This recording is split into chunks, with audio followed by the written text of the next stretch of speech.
Ya biasanya memang, aku Sebentar, kayaknya kerekam. Oke.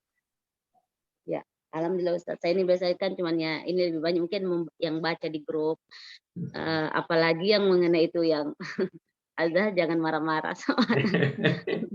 Subhanallah gitu Iya ya. iya, Betul. alhamdulillah ada maksudnya, ilmunya supaya kita mulai apa dulu, belajar supaya bisa menahan, emosi atau marah. Betul, ya alhamdulillah. Alhamdulillah. Betul, Iya dan termasuk saya juga, bersyukur ya karena yang gabung di kelas ini, yang saya tahu sebenarnya bukan orang-orang biasa. Itu ada yang ustazah, ada yang guru, ada yang, banyak sebenarnya orang-orang penting, orang-orang hebat gitu ya. Mungkin, kita bisa berbagi salah satunya mungkin ada hal yang belum disampaikan atau ada hal yang belum dipelajari, salah satunya tentang marah-marah. Karena kalau ternyata menurut penelitian, Bunda, hampir seluruhnya, bahkan di Indonesia ini, tingkat marahnya tinggi, padahal ternyata kita tuh mayoritas Islam. Nah, bahkan seorang ibu kan suka capek, akhirnya pusing, marah-marah lagi. Ternyata dia seorang ustazah, datang ke masjid, majlis taklim, tapi pulang dari majlis taklim masih juga marah-marah lagi. Abang paling parah adalah sampai kepada suaminya, sampai kepada tetangganya, dan bahkan hidupnya itu stres, capek, bahkan kenapa bisa seperti itu? Karena ternyata belum mampu manajemen emosi, belum mampu ternyata dirinya pun diperbaiki. Nah, sehingga dari sini insya Allah anak itu akan meniru bagaimana kebiasaan dari orang tua. Wah, alhamdulillah ya, bersyukur sama-sama kita saling mendoakan Bunda ya untuk senantiasa iya. mampu kita manajemen emosi. Dan sebelumnya ternyata di bulan ini pun kemarin sempat kita sampaikan Ramadan tanpa marah-marah gitu ya. Nah, subhanallah. Nah, baik, kita akan coba share screen tentang pelajaran kemarin yang pernah kita pelajari. Sebenarnya ada tema yang disampaikan, ini rangkuman yang Ayah Bunda bisa lihat di layar Zoom-nya ya. Nah, ini rangkuman insya Allah kita akan share ke Ayah Bunda semuanya di grup Islamic Parenting ya. Nah, di sini rangkuman bulan April dan ada sekitar 3 materi yang disampaikan. Yang pertama tentu yang tadi ya, tips Ramadan untuk anak. Kalau anaknya mungkin sudah besar, kalau anaknya mungkin sudah eh, apa namanya tuh, mungkin ada yang sudah mandiri gitu ya. Oh, ini tinggal mantau aja ya karena udah terbiasa mungkin untuk berpuasa di bulan Ramadan. Tinggal memastikan bahwa mereka itu puasanya bukan hanya menahan lapar dan haus, tapi mereka mampu juga menahan dari dosa, menahan dari kurangnya pahala. Seperti yang kurangnya pahala itu berbohong, seperti yang membuat kurangnya pahala itu menggibah, seperti yang membuat kurangnya pahala itu melihat pandangan dengan syahwat dan seterusnya. Nah, ini yang harus diajarkan kepada anak-anak yang sudah mulai dewasa, sehingga mereka tidak hanya menahan lapar dan haus. Nah, kemarin juga kita sudah membahas di grup ada tentang saatnya Ramadan tanpa marah. Nah, ini ya Bunda tinggal buka kembali, tinggal simak audionya, pelajari tulisan dan gambarnya. Bagaimana sih Ramadan ini salah satunya menjadikan kita lebih baik. Nah, kalau Ramadan ini sudah sukses untuk bisa menahan diri, maka Ramadan selanjutnya kita punya target lain, mungkin Ramadan dengan penuh kebahagiaan, Ramadan berbagi dan seterusnya ya, dengan kegiatan-kegiatan yang bermanfaat. Lalu yang ketiga, ini kita bahas yang cukup penting, karena ini seputar pergaulan anak. Terlebih lagi pergaulan Islami yang dimana ada pergaulan dengan tetangga, pergaulan media sosial, bahkan itu yang sangat mempengaruhi bagaimana perkembangan anak. Kemarin sudah dijelaskan dasar-dasarnya bahwa anak itu terlahir dari putih dan bersih, maka kita akan seperti apakan, dan tergantung salah satunya dengan lingkungannya. Nah, kita akan coba ulas bagaimana tips Ramadan untuk anak yang kemarin sudah kita sampaikan. Nah, tips Ramadan untuk anak, alhamdulillah ya, anak tadi ada yang punya 4, 2, gitu ya, ada yang sudah mulai belajar, bahkan ada yang sudah mungkin anak itu berpuasa. Nah, ternyata ketika anak itu berpuasa di bulan Ramadan, biasanya bagaimana sih anak itu supaya berkesan, ya? Nah, berkesannya itu bukan dari kejelekan, tapi dari kebaikan-kebaikan. Nah, kalau di sini ternyata ada nih di wilayah tertentu di daerah kami, ternyata Ramadan itu malah main petas-petasan, perang-perangan, yang bahkan kemarin sampai masuk berita, ternyata kena yang namanya itu spertusnya itu. Jadi pakai alat-alat tradisional, pakai spertus, dan dia perang-perangan dengan anak-anak lainnya, sehingga setelah namanya itu taraweh, mereka malah main yang membahayakan diri. Memang berkesan, tapi berkesannya itu malah main yang tidak benar gitu. Akhirnya apa? Akhirnya ternyata mencelakakan dirinya sendiri. Nah, tapi bagaimana kesannya di bulan suci Ramadan ini adalah kesannya itu bisa menjadikan anak ini senang dengan keagamaan, karena bulan Ramadan ini bulan tarbiyah. Nah, biasanya salah satunya adalah dimasukkan anak itu kepada sanlat, kepada pesantren kilat, gitu ya. Nah, di sini ada nggak yang anaknya ikut pesantren kilat, ya?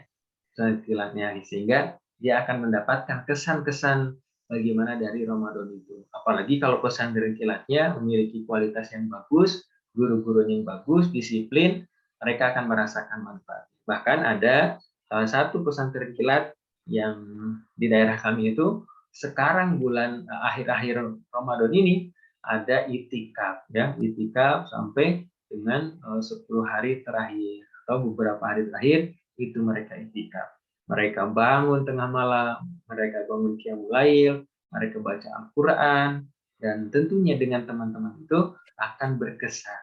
Nah, tinggal bagaimana anak kita tanya, ya, sekarang nanti tanya kesannya bagaimana bulan Ramadan.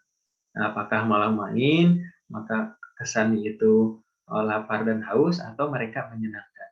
Nah, tentunya harus ada bagaimana anak ini aktivitas yang menyenangkan. Nah, ini makanya pentingnya tentang bagaimana pergaulan atau lingkungan. Nah, maka kalau tadi anak belum berkesan gitu ya, sangat disayangkan. Karena Ramadan ini salah satunya, nak, kasih tahu bahwa sahrul ibadah, bulannya ibadah. Nah, jadi kalau misalkan tadi yang namanya malah senang dengan perang-perangan gitu kan ya, malah senang dengan main-main sampai ada yang bergadang gitu kan ya. Nah, boleh ibadah, tapi jangan sampai kan malah jadi kesel juga orang tuanya, bergadang, mau sahur, mau subuh malah tidur gitu kan ya. Nah, sehingga tidak diatur. Nah, itu juga kan mempengaruhinya adalah lingkungan. Nah, lingkungan yang ternyata polanya seperti itu. Tapi kalau ada polanya yang itikaf itu adalah ketika dia tarawih, maka digantian, ada yang tidur dulu, nanti bangun misalkan jam 2, ada sholat, ada baca Quran, ada mungkin kegiatan-kegiatan, nah baru di situ kan bahasanya itu tubuh juga tidak kekurangan untuk tidur. Nah, tapi kalau ternyata sampai bergadang, nah ini mungkin yang harus diperbaiki, ya.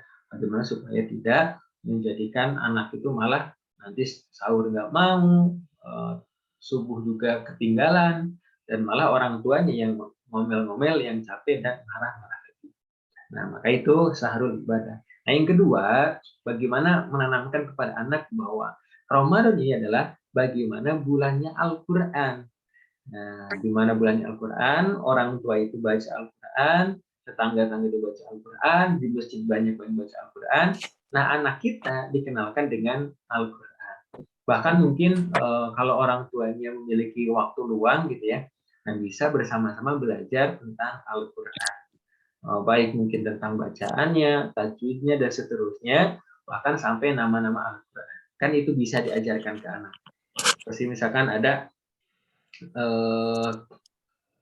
tepuk-tepuknya itu. Misalkan tepuk Al-Quran, surat 1, Al-Fatihah. Artinya pembukaan. Surat 2, Al-Baqarah. Artinya sepi betina. Itu kan bagi anak bisa berkesan. Nah, biasanya di sanlat-sanlat, bagaimana diajarkan. Sambil main-main, sambil tepuk-tepuk mereka. Gitu kan ya.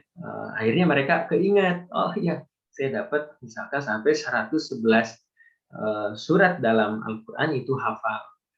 Surat 3, terus surat 4, surat 5, bahkan mereka tahu surat 12 apa. Oh, surat Yusuf, gitu. Surat 18 apa? Al-Kahfi, Al-Kahfi, dan seterusnya sampai dia tahu nama-nama surat yang ada di dalam Al-Quran. Nah, itu jadi mereka berkesan di bulan Ramadan ini tentang Al-Quran. Tapi kalau memang tidak ada kegiatan, cuman misalkan di rumah, terus tidur-tiduran, main handphone, ya mereka akan jenuh gitu ya, apalagi misalkan tidak berangkat ke sekolah. Penting yang namanya lingkungan untuk dilibatkan anak di bulan suci Ramadan ini penuh dengan kegiatan aktivitas yang masuk kepada bulan Ramadan yang salah satu visi misinya. Dan selanjutnya bulan rahmah, bulan rahmat, bulan kasih sayang, bulan keberkahan. Nah, di mana ketika bulan itu terjadi, maka kita mungkin mengajarkan ya minimal sedekah 1.000, mampu lebih lagi 2.000, oh mampu lebih lagi 5.000 per hari, dan seterusnya, sehingga anak terbiasa untuk berbagi. Nah, salah satunya kalau misalkan tarawih, suka ada tuh kenceleng lewat, kasih ke anak-anak, masukin besok lagi, masukin lagi terus. Bahkan kalau ternyata memiliki harta yang lebih, bisa bawa takjil itu untuk berbagi berbuka puasa. Baik itu buka puasa di masjid ataupun biasanya ada orang yang lewat dikasih gitu kan ya. Nah, itu menjadikan berkesan bagi anak itu. Wah, senang nih berbagi, wah keberkahan dan seterusnya ya.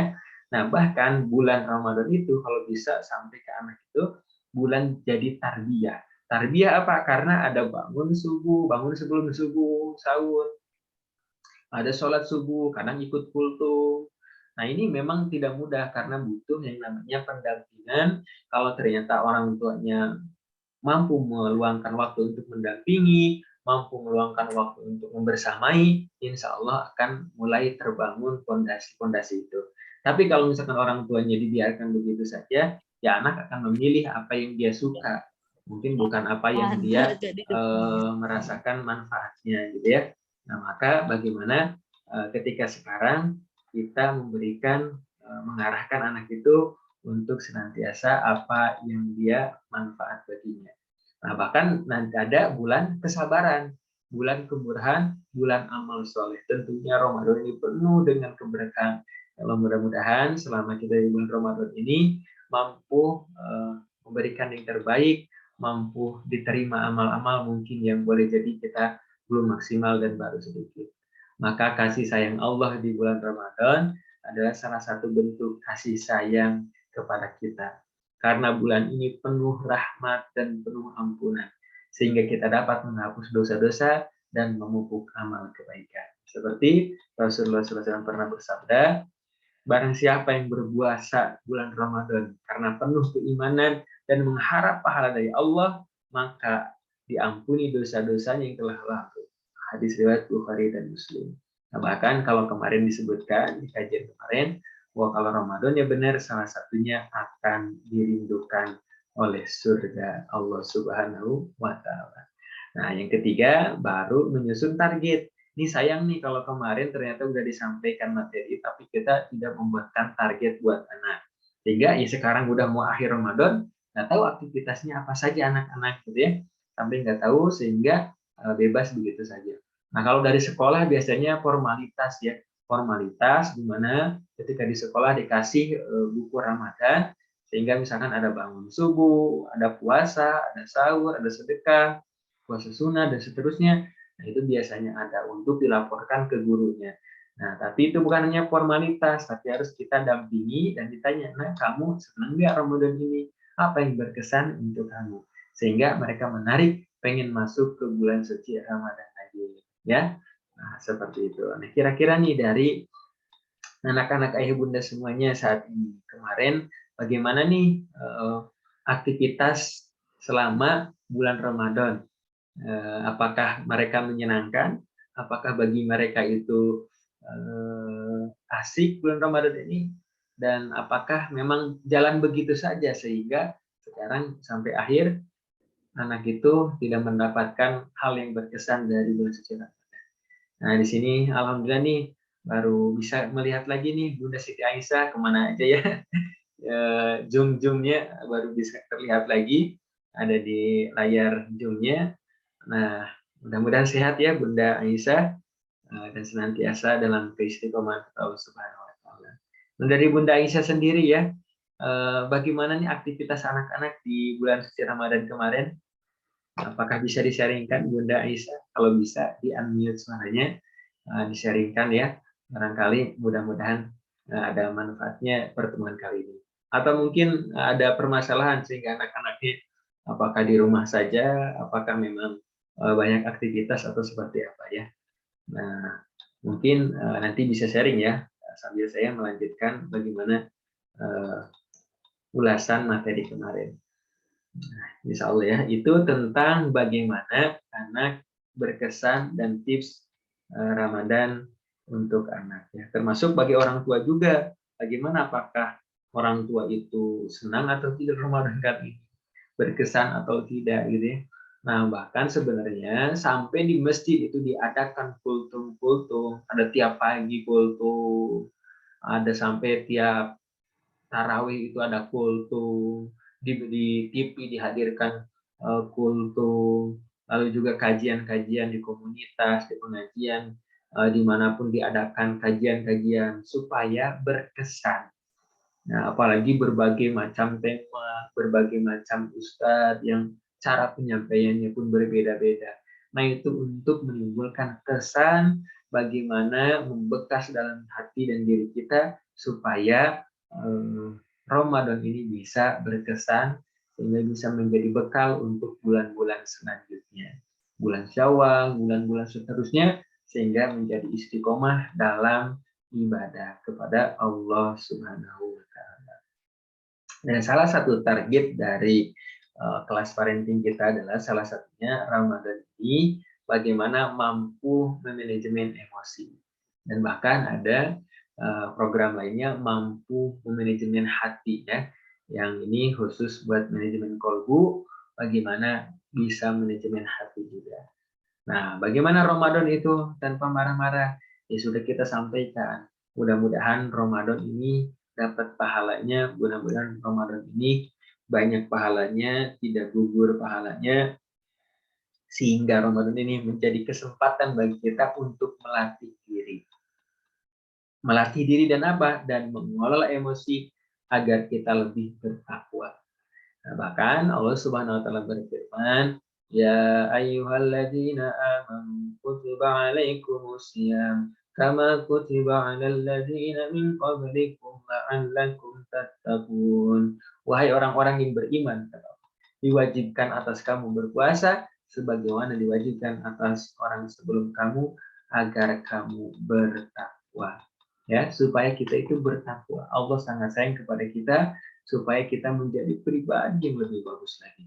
Nah, bahkan ketika itu ada salah satu perumpamaan yang cukup indah ya, salah satunya dari ulat. Nah, biasanya ulat itu tidak disukai, ulat itu menjijikan, ulat itu membuat orang itu nggak mau dekat dengan ulat. Tapi dikatakan dia berpuasa, dalam tanda kutip berpuasa, dia menjadi kepompong. Dia kepompong, dia diam di dalam sebuah tempatnya, maka ketika sudah menjadi kupu-kupu dari kepompong itu sangat indah dan sangat disukai oleh orang-orang. Nah, apa maksudnya? Maksudnya itu ada sebuah proses di mana salah satunya yang namakan puasa atau berdiam diri menahan. Nah, kita sama Allah diberikan 1 bulan untuk merubah diri kita, untuk mentarbiyah diri kita, untuk memberikan ilmu di bulan Ramadan, ibadah, amal, dan seterusnya supaya menjadi lebih istimewa dan bagus. Nah, maka tingkatan orang berpuasa itu berbeda-beda. Seperti ada yang paling bawah adalah tingkatan puasa orang awam. Mereka hanya membatas menahan lapar dan haus saja. Sehingga mungkin boleh jadi puasanya nggak perhatikan bagaimana berbuat dosa, maksiat, bahkan ada yang sampai dia puasa tapi nggak sholat. Namun sebenarnya ya. Jadi seperti pakaian yang rapi tapi bawahnya nggak rapi. Jadi kebalik gitu ya. Puasanya enggak, puasanya iya, sholatnya enggak. Nah, bahkan mungkin boleh jadi itu yang dinamakan tingkatan orang awam. Mereka berpuasa, tapi mungkin ada yang ibadah wajibnya nggak ditunaikan. Nah, mungkin hanya menahan lapar dan haus saja. Nah, ada juga tingkatan yang selanjutnya, tingkatan yang sudah mulai meningkat, yaitu tingkatan khusus.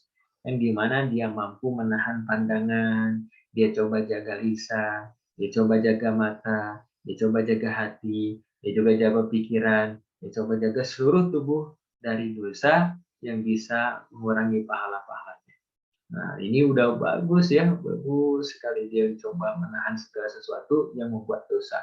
Dan yang lebih hebat adalah, yang lebih khusus adalah mereka mampu menahan diri dari keinginan buruk dan hawa nafsu, termasuk marah. Nah, ini kan tingkatan yang luar biasa gitu ya, menjadi target kita semuanya. Maka musuh terbesar pada saat ini berpuasa adalah hawa nafsu ya. Jadi hawa nafsu kita yang kadang membuat diri kita masuk ke dalam keburukan dan kejelekan. Maka salah satunya kita berikhtiar untuk menjaga diri dari hawa nafsu yang mencelakakan.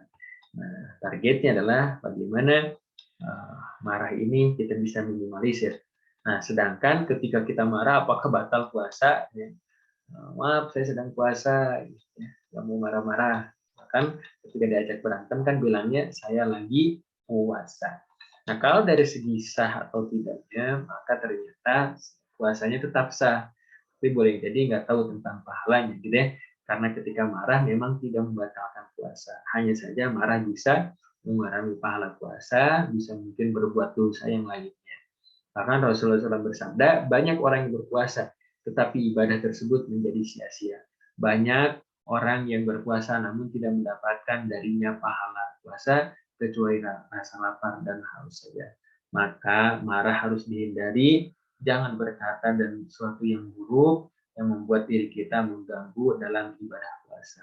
Puasa bukan hanya menahan lapar dan haus saja, akan tetapi puasa adalah dengan menahan diri dari perilaku sia-sia dan perilaku kotor. Apabila ada seseorang yang mencela kita, kita berkata kepadanya, aku berpuasa, aku sedang berpuasa. Ya, nah, mudah-mudahan ini salah satu momen penting untuk menjadi lebih baik lagi untuk diri kita. Maka tips berdamai di bulan Ramadan adalah jangan terpancing emosi, berpikir sebelum berbicara, dan perkataan yang keluar kita tahan dari perkataan yang jelek. Kalau kita sudah tenang, maka ekspresikan emosi yang dengan cara yang baik. Manajemen diri kita agar jangan menyalahkan orang lain. Bercermin kepada diri kita, karena kadang boleh jadi kita sering mudah terpancing, maka kita bertahan untuk senantiasa manajemen emosi. Memang puasa merupakan momen penting untuk menguji seberapa besar kekuatan kita dalam memperbaiki diri. Nah, jangan sampai kita lepas dari Ramadan ini, kita biasa saja, tapi berharap kepada Allah dari Ramadan ini kita menjadi lebih baik. Oh, alhamdulillah jadi lebih dermawan. Oh, alhamdulillah jadi lebih sabar. Oh, alhamdulillah jadi lebih bijak. Oh, alhamdulillah jadi lebih baik. Oh, alhamdulillah jadi lebih mendidik anak dengan kasih sayang, dengan kelembutan, bahkan mungkin doa-doanya menjadikan semakin khusyuk lagi dalam ibadah. Untuk itu yang kita ulas, bagaimana Ramadan itu tidak marah-marah lagi ya. Tapi kalau kita ternyata masih marah lagi, yuk berproses lagi. Mudah-mudahan setahun kita belajar tentang ini, kita ada perubahan. Oh, alhamdulillah Pak Ustaz, saya udah berubah, alhamdulillah. Oh, ternyata masih juga belum berubah. Mudah-mudahan tahun berikutnya, 2 tahun, ternyata ada perubahan. Dan 3 tahun masa terus-terusan kita omongin, ternyata nggak berubah-berubah ya gitu ya. Tapi jangan khawatir, jangan berputus asa, meskipun 3-5 tahun, tapi mudah-mudahan kita istiqomah, lama-kelamaan, mudah-mudahan kita mendapatkan taufik dan hidayah untuk mengamalkan ini semua. Amin ya Allah, ya Rabbal Alamin. Nah, ya Bunda yang dirahmati Allah Subhanahu wa Ta'ala, menarik ya tentang bagaimana manajemen emosi tadi. Tentunya proses, jangan mungkin ada yang pengen, iya nih saya merasa bersalah dengan diri saya, iya nih saya nggak bisa terus menahan amarah, iya mungkin hari ini. Tapi jangan berputus asa, kalau kita punya niat dan memang mau berubah, insya Allah bakal Allah mudahkan ya. Nah, di situ memang tergantung bagaimana kesungguhan kita. Ada yang mungkin sebulan ini berhasil, ada yang mungkin baru berhasil ketika setahun, ada yang baru berhasil 2 tahun, 3 tahun, bahkan mungkin usia 50 tahun baru berhasil. Nah, jadi tergantung bagaimana mujahadah dan kesungguhan dalam berproses dan dalam memperbaiki diri. Nah, dan juga sangat penting yang namanya lingkungan, baik itu untuk anak atau untuk diri kita. Nah, kenapa penting? Termasuk tadi, lingkungan ini ternyata orang-orangnya jarang marah, lingkungan ini ternyata orang-orangnya soleh, lingkungan ini ternyata sangat senang dengan majelis, dengan baca Quran, maka lama-kelamaan kita pun akan berproses menuju ke situ. Tapi kalau lingkungan ini ternyata sering marah, lingkungan ini ternyata sering ngegibah, lingkungan ini membuat tidak nyaman, maka lama-kelamaan kita pun akan menjadi pemarah, kita pun akan menjadi yang namanya mungkin sering ngegibah orang. Nah, jadi ini sangat penting untuk lingkungan perkembangan diri kita dan anak keturunan kita. Nah, maka untuk itu bagaimana petunjuk dari Rasulullah SAW dalam memilih teman. Nah, termasuk dalam memilih komunitas, lingkungan, mudah-mudahan istiqomah.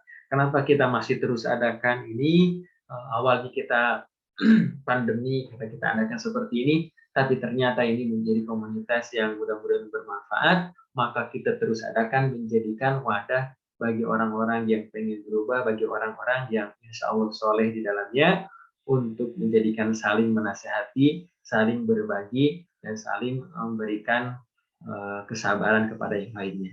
Nah, maka manusia itu kadang menirukan tabiat yang di sekitarnya. Nah, kalau anak kita ternyata kenapa anak kita senang main game, lihat perhatikan temannya, boleh jadi dia teman-temannya main game, dia punya HP satu-satu, sedangkan anak kita nggak punya, akhirnya dia marah, pengen punya handphone seperti teman-temannya. Kalau nggak dikasih, mereka merasa, anak itu akan merasa, oh saya miskin banget ya, kok anak orang tua saya jahat, gak pernah ngasih saya HP, sedangkan teman-teman saya dikasih handphonenya. Akhirnya marah anak itu. Nah, ketika teman-temannya misalkan dia jalan-jalan keluar, dia malam mingguan, dia punya pacar, akhirnya anak itu akan merasa marah kepada orang tua. Kenapa saya nggak boleh keluar rumah? Kenapa saya nggak boleh pacaran? Sedangkan teman-teman saya boleh keluar rumah, boleh pacaran. Akhirnya mereka marah kepada orang tua. Tapi kalau sebaliknya teman-temannya ternyata baik, maka dia pun mau berbuat jahat, malu sama teman-temannya. Ketika ternyata teman-temannya soleh, rajin ke masjid, ketika dia nggak sholat, malu karena teman-temannya ngajak sholat. Nah, untuk itu, cegahlah anak kita dari pertemanan yang buruk, berikan saran untuk berteman dengan orang soleh. Karena Rasulullah SAW bersabda, anak-anak itu, teman-temannya itu akan sesuai dengan bagaimana pola teman-temannya yang soleh atau tidak. Nah, malah lebih baik mencegah daripada kita memperbaiki, sulit lagi gitu, capek lagi. Tapi kalau sekarang ternyata sudah terlanjur, untuk memperbaikinya, kita perbaiki, kita berproses, jangan pernah lelah, jangan pernah kita menyerah, jadi terus. Maka pergaulan antara laki-laki dan perempuan, nah, termasuk dalam pergaulan laki-laki dan perempuan, kadang-kadang gitu ya, ini yang harus kita tanamkan kepada anak. Nah, ini ada sebuah komunitas yang sangat misalkan menjaga tentang laki-laki dan perempuan dalam pertemanan, karena di situ sumber yang dimana kadang-kadang membuat anak kita terkecoh dan lalai juga. Nah, akhirnya kita juga berikan ilmunya tentang ini. Mungkin kalau anak kita belum tahu bagaimana menutup auratnya, kita belajar ajarkan untuk menutup aurat. Mungkin anak kita belum tahu bagaimana cara komunikasi dengan lawan jenisnya, kita ajarkan. Salah satunya, nak, kamu harus menjaga pandangan, jangan kamu gombal dan merayu, jangan kamu ternyata membuat orang itu menjadikan terpancing syahwatnya, jangan kamu bercampur baur, bergandengan tangan, jalan-jalan dan seterusnya. Nah, maka harus menjaga. Nah, ini baru tahu, oh ternyata seperti itu ya. Nah, ini bisa tumbuh dari yang namanya pergaulan juga, gitu. Dan karena khawatir kalau anaknya sudah besar, kalau dia punya tidak punya dasarnya, sehingga anak ini dia rayu sana, rayu sini, tembak sana, tembak sini, dan itu membuat yang menjadikan sulit untuk nanti berkembang, baik pelajarannya ataupun ibadahnya ya. Tapi kalau tahu, oh dia punya rasa suka nih, tapi dia tahu bahwa dasarnya itu nggak boleh merayu, nggak boleh punya pacar, nggak boleh nembak, nggak boleh seperti ini, maka dia pun akan menahannya. Paling kalaupun dia sampai suka, dia curhat kepada temannya atau kepada orang tuanya, boleh nggak seperti ini, boleh nggak seperti itu. Nah, maka tipsnya nih memilih teman, kata Imam Al-Ghazali, tips memilih sahabat dalam mencari ilmu, urusan dunia, urusan yang lainnya, maka perhatikan bagaimana pikiran dia, bagaimana perhatikan pola pikirnya, akhlaknya, baik atau tidaknya. Bahkan ketika ternyata tak ada satu orang pun orang-orang baik, Maka kata Imam Al-Ghazali kita bisa punya dua pilihan. Pilihan yang pertama adalah kita bergaul secara proporsional secukupnya, atau ternyata yang kedua adalah mengasingkan diri atau mending diam di rumah daripada tercampuri dengan kejelekan-kejelekan. Seperti ada ketika kisah Ashabul Kahfi, di mana di tempat itu banyak sekali orang yang zalim sama Allah, ternyata ditidurkan di gua itu untuk dijaga oleh Allah Subhanahu wa taala, ya. Jadi dia diselamatkan oleh Allah Subhanahu wa taala. Maka kalau ada teman orang yang soleh, komunitas yang soleh, maka itu jadikan menjadi sahabat inti. Ada ustazah, ada orang-orang soleh, kita dekat dengannya, itu jadikan orang-orang yang dekat, orang-orang yang inti, ya, teman terbaik atau sahabat terbaik. Nah, ada juga ternyata yang teman itu sebagai obat, dimana kalau kita datang, alhamdulillah senang, alhamdulillah terobati, alhamdulillah bisa ngobrol. Nah, maka ini juga kita bisa berteman dengan orang seperti itu. Yang jangan itu adalah berteman kau dengan orang yang berpenyakit. Penyakit itu apa? Ketika kau datang dengannya malah membuatku mudaratan. Ketika kau berteman dengannya, kau malah merasakan ketidaknyamanan, bahkan kau ikut-ikutan hal yang tidak seharusnya kau lakukan.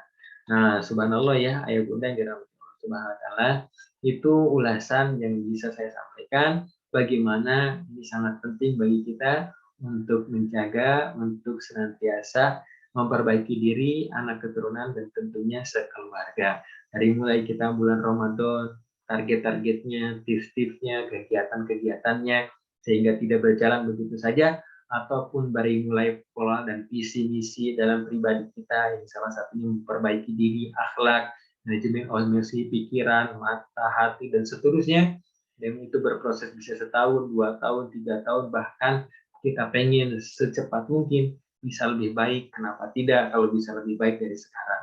Dan kita pun tahu bahwa kita harus memilih teman, lingkungan, baik untuk diri kita, anak, ataupun untuk siapapun itu, karena penting bagi kehidupan kita, karena penting untuk keimanan kita, sehingga kita semangat atau tidak, kita lemah atau tidak dalam lingkungan tersebut. Nah, kalau lingkungannya pagi-pagi sudah azan, hayya 'alas shalah,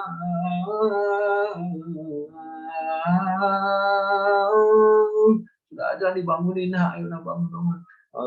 Terdengar di pinggir masjid, terdengar orang-orang pada nyamper, itu kita mau nggak mau pasti bangun juga. Malu kalau kita sendirian nggak berangkat ke masjid, gitu ya. Lalu ternyata setelah itu ada kultum juga. Mau nggak mau kalau itu kedengar kultumnya, ya kita pasti nyimak juga, gitu ya. Akhirnya lama-kelamaan akan bagus. Tapi kalau ternyata sampai jam 6, sampai jam 7 nggak ada yang azan di masjid, masih gelap, yang kita mau berangkat pun malah malas, takut gitu kan ya, masih gelap juga, takut kata anak itu, nggak ada siapa-siapa mah di masjidnya juga takut. Nah, akhirnya anak itu malah malas juga untuk beribadah. Nah, mudah-mudahan kita semuanya ditolong oleh Allah Subhanahu wa taala, mampu memaksimalkan di sisa-sisa Ramadan ini, mampu kita berkesan dalam Ramadan ini, mampu kita mencapai target-target yang kita sampaikan tadi, bahkan salah satunya senantiasa berkumpul dengan orang-orang saleh. Amin ya Allah ya rabbal alamin. Mudah-mudahan ayah bunda semuanya bisa memahami apa yang disampaikan, dan jika ada pertanyaan atau menanggapi atau sharing dalam pertemuan kali ini, dipersilakan bisa melalui audio yang ayah bunda buka unmute-nya, atau bisa melalui video untuk membuka videonya, ataupun bisa melalui chat yang bisa dibacakan pertanyaan-pertanyaannya. Nah, bagaimana ya Bunda yang dirahmati Allah Subhanahu wa taala, apakah bisa dipahami untuk pertemuan kali ini dan ulasan materi di bulan April kemarin? Nah, jika bisa dipahami atau bisa diambil pelajarannya, boleh ditulis di kolom chat-nya ya. Oh, alhamdulillah saya bisa dapat motivasi tentang ini. Oh, alhamdulillah ada yang bisa saya dapat tentang apa gitu ya. Nah, mudah-mudahan ada yang berkesan di hati dan pikiran Ibu Bunda untuk bekal kehidupan kita ya. Nah, di sini juga nih, ada sinyal juga yang sering timbul tenggelam ya. Kalau seperti itu mudah-mudahan nanti bisa disimak di YouTube rekamannya ya, agar lebih jelas ya, jikalau sekarang tidak jelas di sini. Dan di sini juga ada Bunda siapa ya? Ada Bunda Umu Suja ya. Umu Suja di sini menuliskan di kolom chat, anak-anak di pondok sudah mulai libur. Gimana sikap kita kalau anak meminjam HP, takutnya malah dia hubungan dengan teman wanita yang waktu pas belajar, apakah dia dihilangkan dengan teknik EFT karena mengingat EFT kan harus ada kemauan dari anaknya. Oh ya, ini tentang mencegah ya. Nah, bisa nih tentang mencegah. Nah, tentang teknik EFT, nah ini insya Allah diajarkan di manajemen kolbu juga ya, Bunda ya. Cuman kita berikan secara syariah tentang teknik EFT itu adalah teknik pelepasan emosi ya. Jadi kalau ayah bunda yang sudah paham itu bisa melakukannya. Kalau yang belum paham, gambaran sederhana EFT itu adalah pelepasan emosi dengan mencoba menghilangkan emosi itu dari titik-titik akupuntur dan pelepasan oleh dirinya sendiri. Nah, bagaimana kalau misalkan ini punya masalah anaknya itu?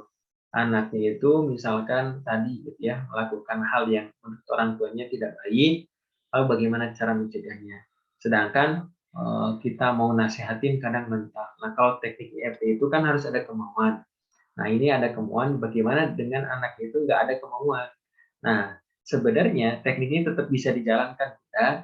Yang penting meskipun dia menolak dalam hatinya, minimal anak itu akan menerima nasihat dari orang tuanya. Seperti misalkan mulai hari ini saya tidak akan menghubungi perempuan itu lagi. Mulai hari ini saya tidak akan pacaran lagi. Mulai hari ini saya tidak akan jalan bareng lagi. Saya tidak akan neraktir perempuan itu lagi, video call itu lagi dan seterusnya, gitu ya.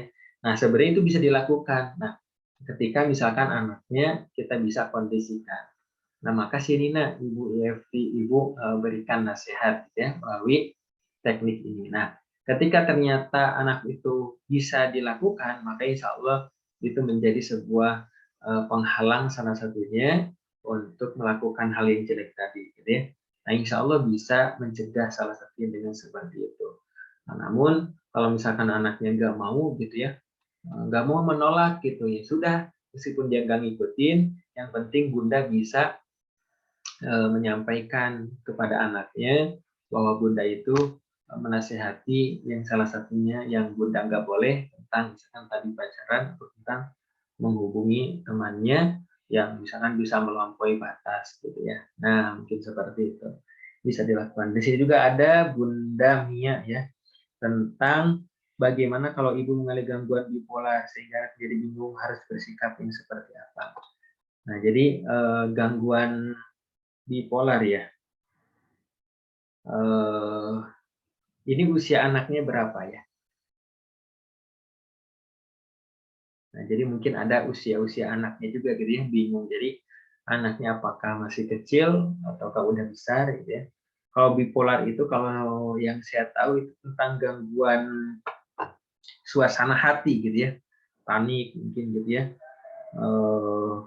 Khawatir. Nah, ini kalau bisa diobati dulu gangguan itunya, gangguan bipolarnya ya. Dari Bunda Nia tadi ya. Nah, kalau bisa diobati dulu. Nah, kalau misalkan ternyata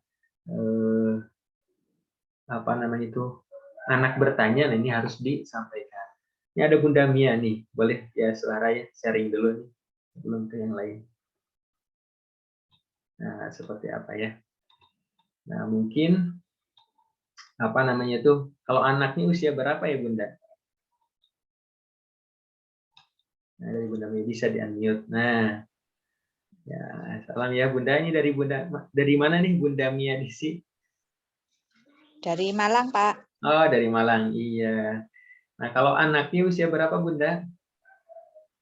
Anaknya ada 3 orang, usia remaja 19 tahun, 13 tahun, sama balita 3 tahun. Lalu apa yang menjadi permasalahan bagi Bunda Mia? Suka merasakan khawatir atau seperti apa Bunda? Betul, kadang kita terbawa emosi, kadang bisa meredam emosi seperti itu.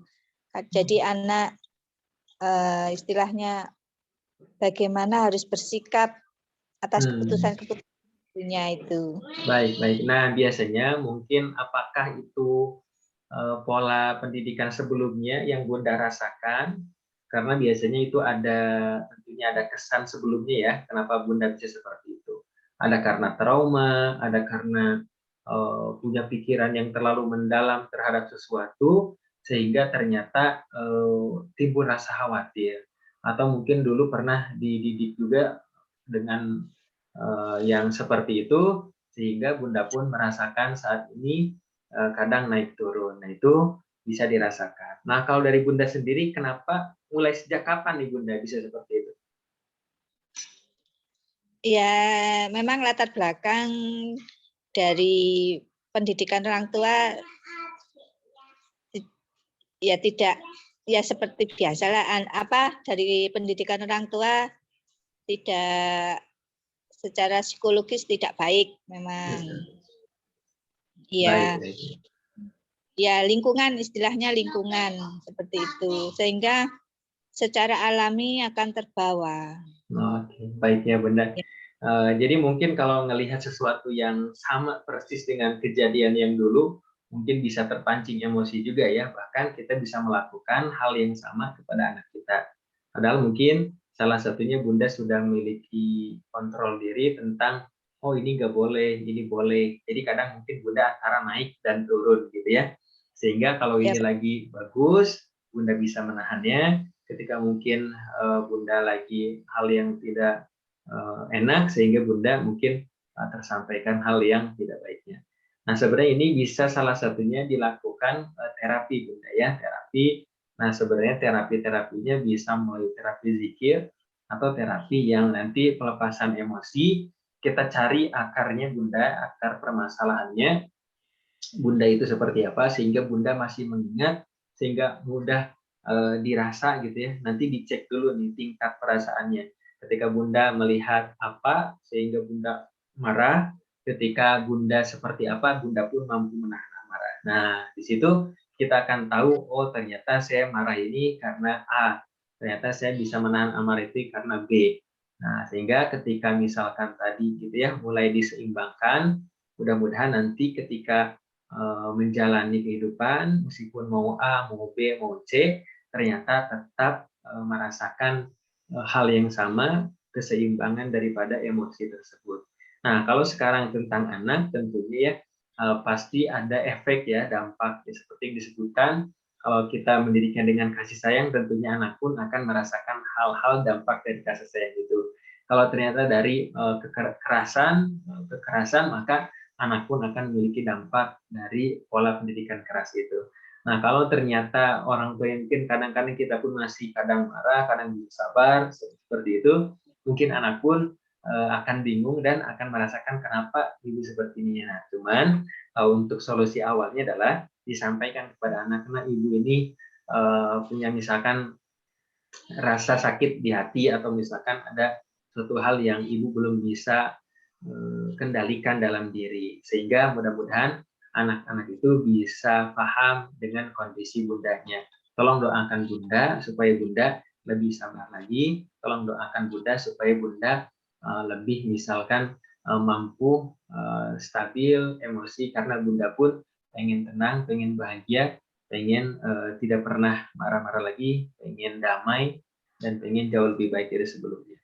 Nah, untuk langkah awal seperti itu. Untuk selanjutnya, nah kalau Bunda pengen coba nih terapinya ya, pengen coba terapinya, kita coba gali permasalahannya, karena mungkin permasalahannya kalau diungkapkan di sini mungkin tidak mungkin ya, karena apa? Karena biasanya ada suatu hal yang diingat-ingat dulu, oh ternyata itu privasi, ternyata itu sangat tidak bisa diungkapkan, tapi bisa dirasakan.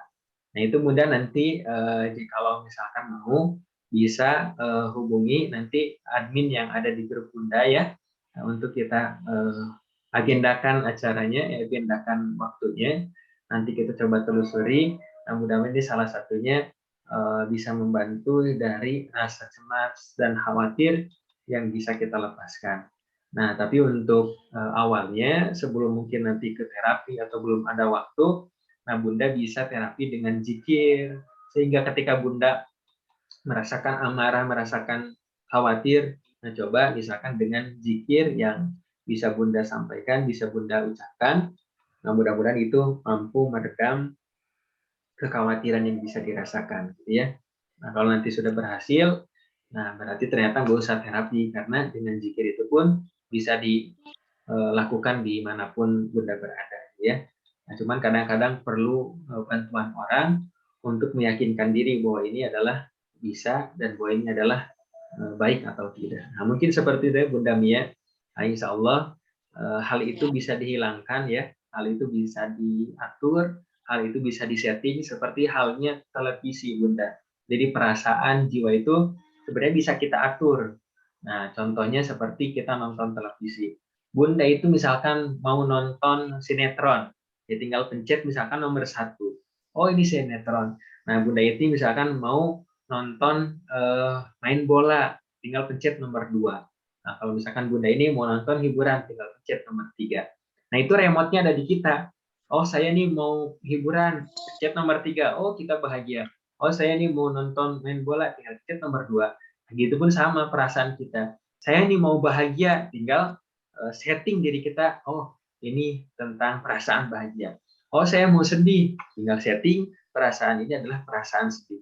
Oh saya mau khawatir dan cemas, tinggal kita rasakan bahwa kita khawatir dan cemas. Jadi perasaan itu harus kita yang kendalikan, jangan sampai kita yang dikendalikan oleh perasaan sehingga kadang dia menentu, khawatir, dan ya kadang kita jadinya sulit untuk melakukan hal aktivitas yang lain karena dengan perasaan tersebut yang masih ada di dalam diri kita, gitu ya.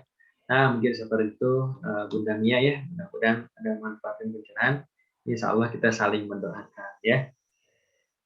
Nah mungkin Terima kasih Pak Ustadz. baik, sama-sama Bunda Mia dari Malang ya. Nah di sini Bunda, lalu ada dari siapa lagi? Kalau ada yang mau nanya mungkin via audio atau via lainnya sebelum kita tutup ya. Oh, ada Bunda Aldo juga nih ya, baru gabung ya. Nah, Bunda Aldo kebengong ya. Subhanallah. Di Bali ya, Bunda Aldo di Bali gitu ya. Oke, bisa di-unmute suaranya Bunda nih. Katanya mau mudik nih, kemana Bunda Aldo mudiknya? Trawulan, Jawa Di Timur. Jawa Timur ya. Nah, kenapa tadi sempat melamun ya Bunda? Sempat melamun, apa yang dipikirkan? Dengarkan ya. Okay. Alhamdulillah Ustadz, banyak manfaat yang didapatkan dari bergabung di sini, banyak pembelajaran, dan itu yang kayak sifat-sifat anak tuh saya suka banget, yang kolerik gitu tuh, yang 4 kolerik, melankolik. Kebetulan anak saya tuh perkembangannya agak kurang, itu tidak sesuai dengan usianya Ustadz.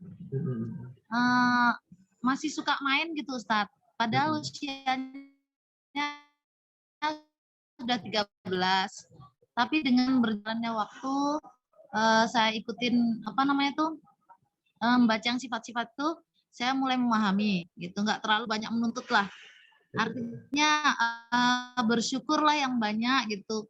Mungkin dari anak itu kekangan itu mungkin ada kelebihan lain yang belum saya tahu gitu. Betul, ada nasihat nggak Ustadz?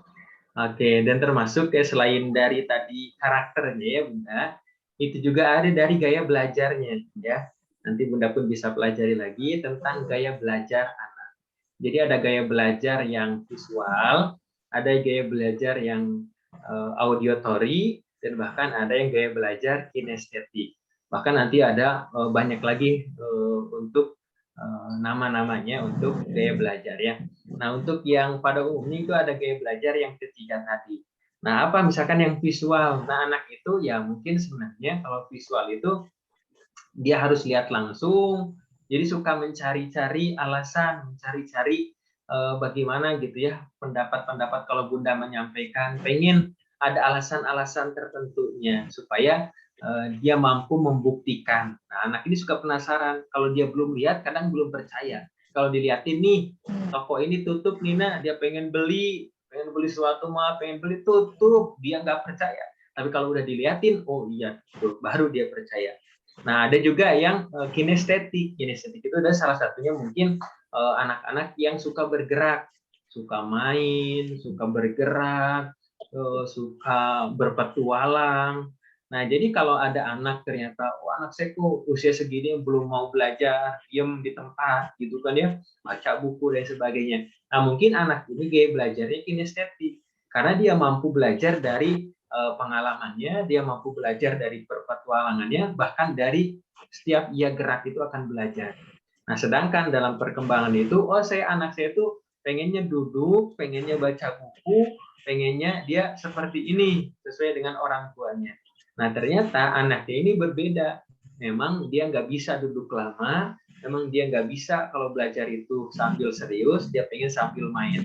Sehingga menurut kita itu main, padahal menurut anak yang kinestetik, ini bukan main loh, ini belajar. Nah, jadi dia bisa seperti itu. Sehingga kalau ada guru, ada orang tua yang paham tentang gaya belajar, mereka pasti tidak akan memaksakan anak muridnya, anak-anaknya untuk sama dengan yang lain. Jadi seperti duduk, nah, oh yang ini mah ternyata sulit untuk duduk, yang ini mah ternyata duduk terus, disuruh main, diam terus, kok gak mau gitu, gak mau main, ada yang seperti itu ya. Dan bahkan ada yang terakhir adalah ada audiotori. Jadi dia harus mendengar, dia harus nyaman, dia harus suatu hal yang kedengar, baru dia mampu mencerna, memproses bagaimana anak itu bisa belajar dari situ. Nah, kalau misalkan anaknya 13 tahun, anaknya semakin remaja dan seterusnya, masih khawatir nih tentang bagaimana belajarnya, nah di situ ada gaya belajar anak kita. Oh, anak saya ini ternyata kinestetik, oh berarti berikan pelajaran-pelajarnya mungkin sambil hal-hal yang bergerak, hal-hal yang tidak membuat dia bosan, karena orang kinestetik gak mau bosan gitu ya. Nah, tadi 13 tahun anaknya ya? Berapa? Ini kecerdasannya insting. Iya. Nah, jadi dia mungkin tuh kayak misalnya belajar baca gitu nggak bisa secara teratur, nggak bisa. Betul, karena dia selalu ikutin les gitu. Udah bisa. Betul. Tahu lama-lama udah bisa gitu aja. Iya, betul, Masya Allah. Diajari teratur gitu. Iya. Nah, orang-orang kinestetik mungkin belajarnya nggak mau gitu. pakai buku. Mereka pengen belajarnya setiap melewati jalan raya, dia ada baca-bacaan apa, toko sepatu, toko mebel, toko apa, dia belajar kayak gitu, ini A, ini B, ini C. Akhirnya dia bisa baca dari situ, dari teman-temannya. Jadi nggak bisa dia betul. Jadi sebenarnya di sini kita menjadi apa ya, orang tua ternyata harus belajar lagi, kita orang tua harus memahami lagi. Dan insya Allah orang-orang seperti ini biasanya lebih kreatif, lebih imajinatif, bahkan dia punya cita-cita yang besar biasanya, gitu ya, karena dia sudah melihat ke depan bukan dari tekstual tapi dari pengalaman-pengalaman hidupnya. Jadi insya Allah Bunda Aldo ya, untuk senantiasa insya Allah tenang, insya Allah terus kita belajar dan mencoba memahami anak. Insya Allah anak itu akan lebih bahagia dengan dunianya, karena dia tahu apa yang harus dia lakukan. Yang penting orang tua itu tetap membimbing. Nah, terima kasih Bunda Aldo ya, mudah-mudahan sehat dan senantiasa berada dalam lindungan Allah Subhanahu wa Ta'ala. Ya, baik. Dan alhamdulillah, Waalaikumsalam warahmatullahi wabarakatuh Bunda Aldo ya, dan ayah bunda yang lainnya. Mungkin jika tidak ada pertanyaan lagi, kita akan tutup saja ya. Mohon maaf jika ada yang belum tertanggapi. Tadi ada sempat Bunda Aisyah yang mungkin terkendala sinyal dan yang lainnya ya. Mudah-mudahan kita senantiasa wah, Bunda Sita Aisyah nyari sinyal sampai di bawah pohon. Wah, luar biasa ya. Insya Allah mudah-mudahan itu menjadikan salah satu wasilah keberkahan. Oh iya, sudah terlihat Bunda Aisyah ya, cerah cuacanya, enak ya sambil berjemur di situ ya. Alhamdulillah ya. Ya baik, terima kasih ya Bunda yang dirahmati Allah Subhanahu wa Ta'ala. Itu saja ya pertemuan di kali ini. Insya Allah kita akan ada beberapa agenda lagi untuk menutup kegiatan di bulan suci Ramadan. Mungkin nanti terakhir kalau ada yang bergabung di kajian umum ya, di hari Jumat atau malam Jumat, untuk sebelum kita masuk ke bulan suci Ramadan, ke Lebaran dan seterusnya. Mungkin banyak kesibukan, jadi mungkin kita akan break tuh kalau di Lebaran ya. Nanti paling kita via WhatsApp saja, karena ada yang perjalanan gitu ya. ada yang mungkin tadi ke Jawa, ada yang kemana gitu ya. Nah yang penting mudah-mudahan kita senantiasa bergabung dalam kebaikan-kebaikan. Dan juga saya ucapkan terima kasih juga ya dari amanah dari Ayah Bunda. Insya Allah laporan-laporannya akan kita sampaikan dari support dakwah, dari Islamic Parenting. Islamic Parenting insya Allah akan tetap hadir di bulan depan, di kajian bulan depan selanjutnya. Insya Allah nanti kita akan share itu di bulan depan. Oh sudah ada materinya ya. Untuk bulan depan itu kita akan bahas beberapa tema ya tentang oke, saya cek dulu di laptop saya dan juga dari Ayah Bunda ya. Oke, Mas Wadi. Di bulan depan kita akan coba share bagaimana visi pengasuhan suami istri ya. Visi pengasuhan suami istri dan juga belajar minat dan bakat seperti yang tadi disampaikan Bunda Aldo ya kepada anaknya, dan mendidik anak itu tanpa mendadak. Nah, jadi mudah-mudahan tetap istiqomah bergabung di bulan berikutnya. Mudah-mudahan ini jadi keberkahan bagi kita semuanya. Amin ya Allah ya Rabbal Alamin. Rabbana atina fid dunya hasanah wa fil akhirati hasanah wa qina adzabannar. Ya Allah, mudah-mudahan keturunan kami soleh-solehah, bahagia dunia akhirat, selamat dunia akhirat. Amin ya Allah ya Rabbal Alamin. Subhanakallahumma bihamdika asyhadu an la ilaha illa anta astaghfiruka wa atubu ilaik. Wassalamualaikum warahmatullahi wabarakatuh.